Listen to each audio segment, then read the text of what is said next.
Hello, मेरा नाम आशुतोष निराला है और मैं आप लोगों को फिजिक्स पढ़ाने वाला हूँ। आज हम लोग डिस्कस करने वाले हैं डिस्क का मोमेंट ऑफ इनर्शिया, कि किसी डिस्क का मोमेंट ऑफ इनर्शिया किसी फिक्स एक्सिस ऑफ रोटेशन के अबाउट कितना होता है और उसको कैसे कैलकुलेट किया जाता है। तो चलिए सबसे पहले हम लोग हेडिंग डालते हैं मोमेंट ऑफ इनर्शिया ऑफ इश्क नहीं डिस्क, है ना। तो हम लोग हेडिंग डालेंगे moment of inertia of disc, okay.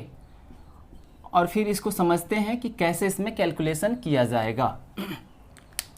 तो सबसे पहले अगर हम डिस्क की बात करें तो अगर याद हो बचपन में सीडी का कैसेट आया करता था, है ना। सीडी का कैसेट जिसमें थिकनेस बहुत कम होता था और इसे सर्कल टाइप का होता था, जिसको हम लोग डीवीडी में लगा के फिर प्ले करते थे, है ना। तो सेम डिस्क वही हो गया। तो डिस्क तो समझ में आ रहा है कि किस टाइप का होता है। तो चलिए हम लोग डिस्क को ड्रॉ करते हैं और फिर समझते हैं कि आखिर कैलकुलेशन आगे किस तरह से करेंगे। तो ये रहा डिस्क, जिसके अंदर भी क्या है, पूरी तरह से ये भरा हुआ है, कहीं से भी अंदर खाली नहीं होगा। ये डिस्क हो गया जिसका मास और रेडियस गिवन होगा। मास m है और रेडियस r है, ओके। अब हमें इसका मोमेंट ऑफ इनर्शिया फाइंड करना है। तो हम लोग जानते हैं अगर मोमेंट ऑफ इनर्शिया फाइंड करना है तो एक्सिस ऑफ रोटेशन का पता होना जरूरी है ना। तो हम लोग अब चलिए एक्सिस ऑफ रोटेशन को देख लेते हैं कि आखिर किस एक्सिस ऑफ रोटेशन के अबाउट इस डिस्क का मोमेंट ऑफ इनर्शिया फाइंड करना है। तो जिस तरह से हमने रिंग में देखा था, अगर आपने रिंग के केस में नहीं देखा है मोमेंट ऑफ इनर्शिया कैसे फाइंड करते हैं तो लिंक डिस्क्रिप्शन में है, आप वहाँ से देख सकते हैं। तो या जिस तरह से हम लोगों ने रिंग में बोला था कि किस तरह से एक्सिस ऑफ रोटेशन जा रहा है रिंग के प्लेन के परपेंडिकुलर उसके सेंटर से, सेम उसी तरह यहाँ भी डिस्क के देखिए, ये डिस्क का सेंटर था जिसके जहाँ से एक्सिस ऑफ रोटेशन पास हो रहा है, और इस डिस्क के प्लेन, डिस्क का प्लेन कौन सा है, ये बोर्ड है ना, इसके प्लेन के परपेंडिकुलर, मतलब इस तरह से जा रहा है। समझ में आ रहा है। अगर हम इसको समझने की कोशिश करें तो देखिए, मान लीजिए ये डिस्क इस टाइप का है, सेम इसी टाइप का समझ लीजिए। ये कर्व है लेकिन डिस्क फ्लैट ही होता है ना, इस टाइप का। ये एक्सिस कहाँ से पास हो रहा है, इस तरह से। अगर ये डिस्क का प्लेन है तो ये एक्सिस इस तरह से डिस्क के प्लेन के परपेंडिकुलर पास हो रहा है और इस डिस्क के सेंटर से पास हो रहा है। इसके अबाउट हमें इस डिस्क का मोमेंट ऑफ इनर्शिया क्या करना है, कैलकुलेट करना है। तो चलिए हम लोग सबसे पहले ये समझ लेते हैं कि डिस्क जो है वो किस टाइप का ऑब्जेक्ट है, किस टाइप का क्या मतलब है। तो हम ये कह सकते हैं कि डिस्क जो है वो कंटिन्यूस मास सिस्टम है। हम लोगों ने प्रीवियस क्लास में ये देखा है कि कंटिन्यूस मास सिस्टम क्या होता है। तो यहाँ से हम वहाँ से कह सकते हैं कि ये जो डिस्क है कंटिन्यूस मास सिस्टम है, ठीक है। तो हम लोग कंटिन्यूस मास सिस्टम के केस में एक फॉर्मूला पढ़ा था जो मोमेंट ऑफ इनर्शिया का होता था। वो कितना होता था, I = इंटीग्रल dm × r², ठीक है, वहाँ पे पढ़ा था। तो यहाँ पे देखिए ये भी कंटिन्यूस मास सिस्टम है। और वहाँ पे एक चीज़ और पढ़ा था कंटिन्यूस मास सिस्टम में कि किसी कंटिन्यूस मास सिस्टम का मोमेंट ऑफ इनर्शिया फाइंड करने के लिए हम लोग सबसे पहले क्या करते थे, एक स्मॉल एलिमेंट लेते थे। अब वो स्मॉल एलिमेंट क्या होता था, तो वो स्मॉल एलिमेंट वो एलिमेंट होता था जिस तरह के एलिमेंट से मिलकर ये कंटिन्यूस मास सिस्टम बना होता है। ये क्या बोल दिया, तो देखिए सिंपल ऐसा समझिए, ये डिस्क जो है वो किस टाइप के एलिमेंट से मिलकर बना होगा। तो क्या हम ऐसे नहीं कह सकते, इसको जरा ध्यान से देखिए कि अलग अलग रेडियस के लार्ज नंबर ऑफ रिंग को अगर एक साथ कंबाइंड कर दें, इस टाइप से अगर हम इस तरफ से कंबाइंड कर दें तो हम कह सकते हैं कि ये एक डिस्क की तरह बना रहा होगा, है ना। इसको ज़रा ध्यान से देखिए तो हम कह सकते हैं ये छोटे वाले रेडियस मान लीजिए r है, ये कंप्लीट रेडियस कितना हो गया, पूरा डिस्क इक्वल r। ये सेकेंड रेडियस कितना हो गया रिंग का, r + dr, यानी रेडियस में dr यानी छोटा छोटा रेडियस इंक्रीज कर करके अगर एक साथ सभी रिंग को ऐसे रख दें तो कह सकते हैं ये डिस्क की टाइप का बना रहा है, बिल्कुल बना रहा है ना। तो ये तो पता चल गया कि ये डिस्क जो है वो किस टाइप के स्मॉल एलिमेंट से मिलकर बना हुआ है, रिंग टाइप का। तो चलिए सबसे पहले हम लोग इसमें क्या करेंगे, सेंटर से x पे जाएंगे, x डिस्टेंस यानी x रेडियस का एक रिंग लेते हैं।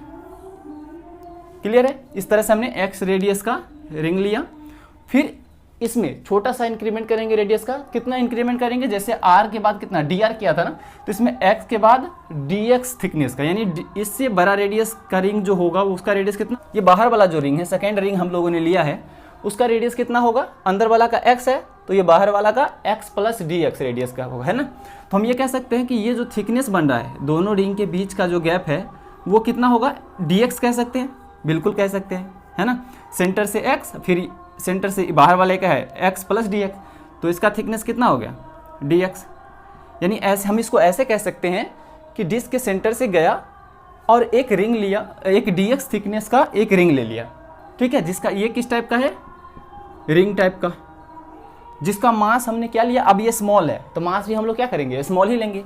तो स्मॉल एलिमेंट को हम लोग मास को dm से लिखते हैं और ये रिंग है तो इस रिंग का भी इस एक्सिस ऑफ रोटेशन के बाद कुछ मोमेंट ऑफ इनर्शिया होगा ना, बिल्कुल होगा, है ना। तो वो कितना है, उसको हम लोग ले लेते हैं छोटा सा मोमेंट ऑफ इनर्शिया यानी DI। तो जैसा कि हम लोग देखे हैं, डिस्क जो होता है एक CD कैसेट की तरह होते हैं। जस्ट लाइक आप बोल सकते हैं कि जस्ट एक रोटी की तरह हो सकता है डिस्क, इस टाइप का। और हमने जो छोटा सा एलिमेंट लिया है वो किस टाइप का एलिमेंट है, वही समझने की हम लोग कोशिश करते हैं। तो हमने क्या किया, मान लीजिए यहाँ इस रोटी पे यहाँ कहीं सेंटर है, ठीक है, ये हमारा कहीं सेंटर है डिस्क का। अब यहाँ से हम क्या किए, x डिस्टेंस पे गए, क्या कि x डिस्टेंस पे जाके एक छोटा सा एलिमेंट लिए, मान लीजिए x डिस्टेंस पे गए और इस टाइप से कुछ एक एलिमेंट काटे, ठीक है, एक यहाँ से x डिस्टेंस पे जाके एक एलिमेंट लिया। फिर क्या किया, यहाँ से dx पे गया और फिर दूसरा एलिमेंट लिया।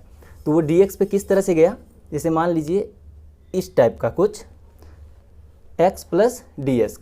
अब यहाँ आप देख पा रहे होंगे ये जो छोटा सा एलिमेंट है, ये जो दिख रहा होगा, ये कितना है, इसका थिकनेस dx हम लोग लिए हैं, ठीक है। तो सेंटर से x पे जाके और dx थिकनेस का एक एलिमेंट लिए हैं।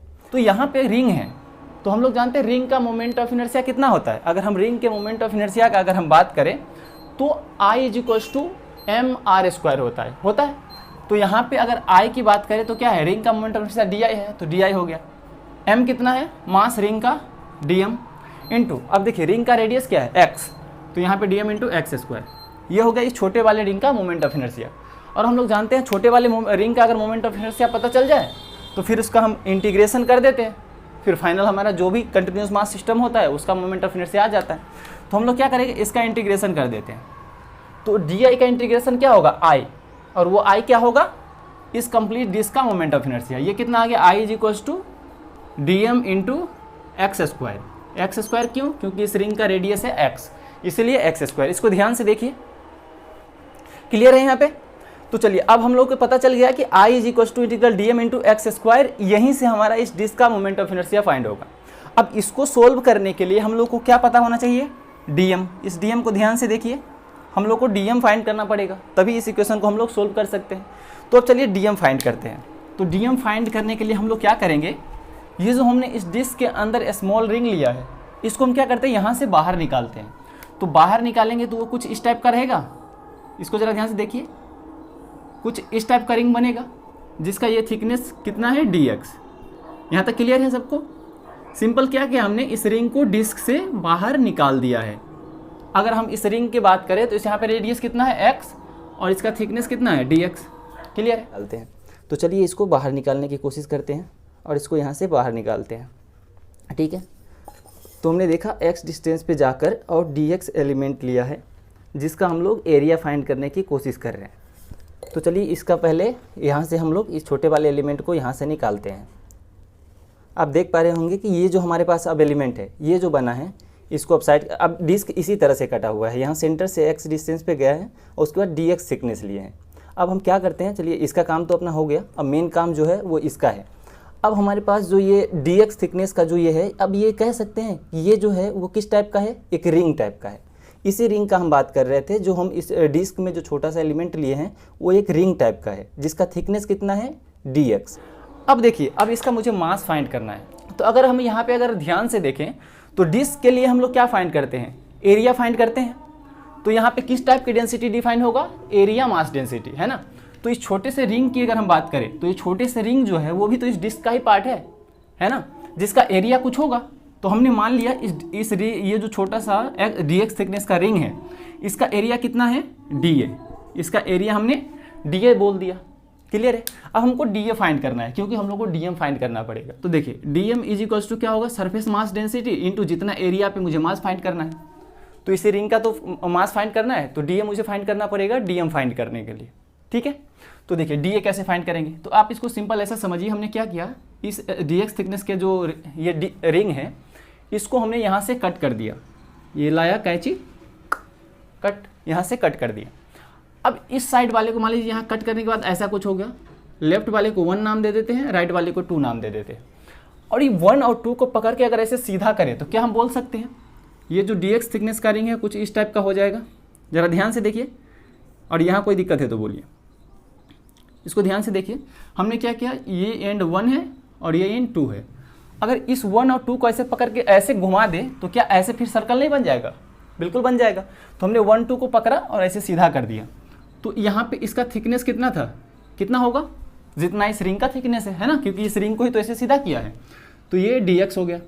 अब देखिए यहाँ पे लेंथ की बात आ रही है, इसका टोटल लेंथ आखिर कितना होगा, तो देखिए जितना इस रिंग का पेरीमीटर होगा वही इस वाले का लेंथ होगा। क्यों?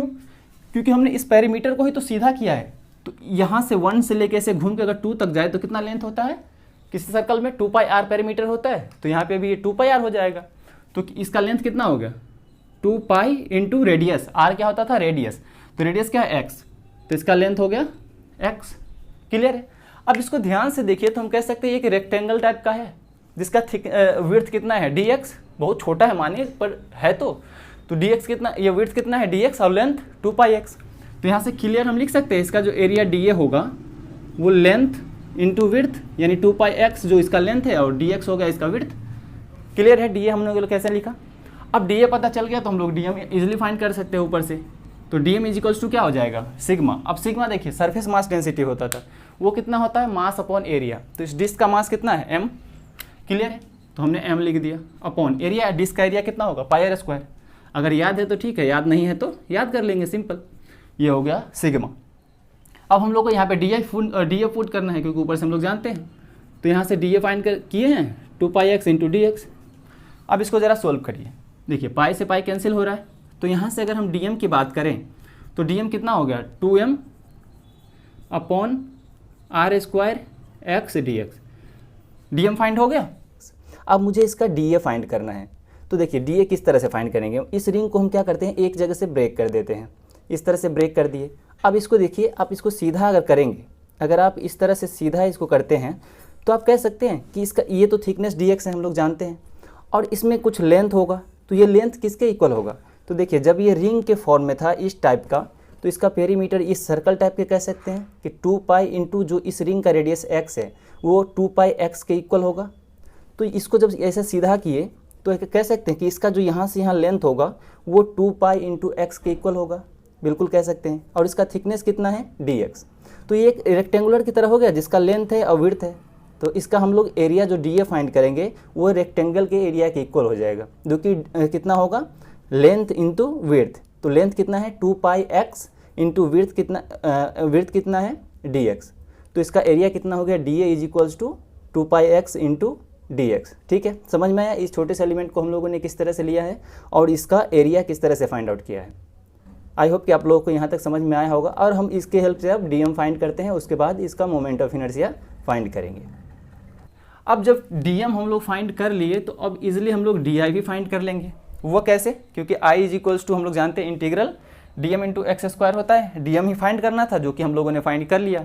तो अब सिंपल क्या करेंगे, देखिए इसके बाद हम लोग क्या करेंगे, इसमें वैल्यू पुट कर देंगे। इसमें वैल्यू पुट करेंगे तो क्या आएगा, i is equals to integral dm की वैल्यू यहाँ से पुट करेंगे इसकी जगह, है ना, तो 2m upon r² into x dx। और यहाँ देखिए x² पहले से था तो हम यहाँ पे क्या करेंगे, x² पुट कर देंगे। अब देखिए हम लोग जानते हैं इंटीग्रेशन या हो या डिफ्रेंशिएशन, कांस्टेंट को हम लोग इजीली बाहर निकाल सकते हैं। तो 2m कांस्टेंट है, r² कांस्टेंट है, बाहर x और x² मिलके मल्टीप्लाई होकर कितना x³ बनेगा इंटू dx। अब देखिए इंटीग्रेशन है, अब इसको मुझे सोल्व करना है। तो हम लोग जानते हैं अगर इसका फाइनाइट कोई वैल्यू चाहिए तो इसका लिमिट होना ज़रूरी है। तो चलिए हम लोग लिमिट सेट कर लेते हैं। लिमिट क्या होता है, मिनिमम से मैक्सिमम कहाँ तक जा सकता है।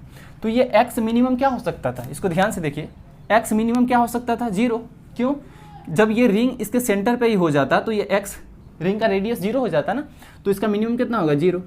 अब देखिए ये जो हमने रिंग लिया है, इस रिंग को मैक्सिमम कहाँ ले सकते थे, पूरा इसका यहाँ पे ले लेते, पेरीमीटर जो भी r रेडियस पे जाके इस रिंग को ले लेते। तो इस केस में जो ये डिस्टेंस x होता वो किसके इक्वल हो जाता, जो इसकी डिस्क का रेडियस है, यानी x की वैल्यू मिनिमम 0 से लेके मैक्सिमम r तक जा सकता है। अब इसको हम लोग क्या करेंगे, सिंपल सोल्व करेंगे। तो इंटीग्रेशन में क्या होता है, x³ का इंटीग्रेशन क्या होगा, एक पावर इंक्रीज करेंगे और जो टोटल पावर होगा उससे डिवाइड कर देंगे। तो यहाँ सिंपल अगर हम बात करें तो क्या आएगा, 2m r²। क्लियर है, और x³ का इंटीग्रेशन क्या होगा, x4/4, 0 से r तक इसको लिमिट पुट कर देंगे। अब देखिए जब r की वैल्यू यहाँ पे पुट करेंगे तो r 4/4 आएगा, माइनस जब x की जगह 0 पुट करेंगे तो 0 हो जाएगा, यानी यहाँ r 4/4 आया। तो यहाँ से अगर हम ध्यान से देखें 2m/r² into r4 upon are 4। अब देखिए आर स्क्वायर से 2r यहाँ का कैंसिल हो जाएगा, ये 2 से 2 कैंसिल हो गया, तो यहाँ से mr²/2 फाइंड हो गया। क्लियर है? इसको ध्यान से देखिए। तो I = कितना आ गया? अगर डिस्क के केस में हम मोमेंट ऑफ इनर्शिया की अगर हम बात करें तो mr²/2 होता है। इसको हम लोग याद रखेंगे क्योंकि इसका डायरेक्ट हम लोग आगे यूज करने वाले हैं। हम लोगों ने रिंग में देखा था, वहाँ पे कितना आया था? I = mr²। ओके, और यहाँ डिस्क के केस में क्या आया? mr²/2। यहाँ तक क्लियर है? तो हम लोग इसको याद रख लेंगे। तो सिंपल क्या I = mr²/2 याद रखना है? बिल्कुल भी नहीं, हम लोग एक्सिस ऑफ रोटेशन के साथ याद रखेंगे। तो ये जो I = mr²/2 आया है वो किसके अबाउट आया है? जब एक्सिस ऑफ रोटेशन इस डिस्क के सेंटर से और इस डिस्क के परपेंडिकुलर जा रहा है। परपेंडिकुलर का यहाँ जिक्र क्यों हो रहा है? क्योंकि सेंटर से ऐसे भी तो जा सकता था, ऐसे ऊपर से ऐसे हो जाए या इधर से पास हो जाए। क्लियर है? तो यानी एक्सिस ऑफ रोटेशन ऐसे इस प्लेन में ही होता है या फिर ऐसे, ये भी तो सेंटर से पास हो रहा है, लेकिन इसके अबाउट कुछ और आ जाता है ना। तो ये जो mr²/2 आया है वो इस डिस्क के सेंटर से और इसके परपेंडिकुलर होकर जाने वाली एक्सिस ऑफ रोटेशन के अबाउट आया है। क्लियर है? यहाँ तक क्लियर है? सब ध्यान से देखेंगे, ठीक है? और इसको अच्छे से याद रख लेंगे। अगर कहीं भी डाउट होता है तो फिर से वीडियो को रिप्ले करके फिर से क्लियर कर लेंगे, ठीक है? तब तक के लिए इतना ही, मिलते हैं नेक्स्ट क्लास में। जय हिंद।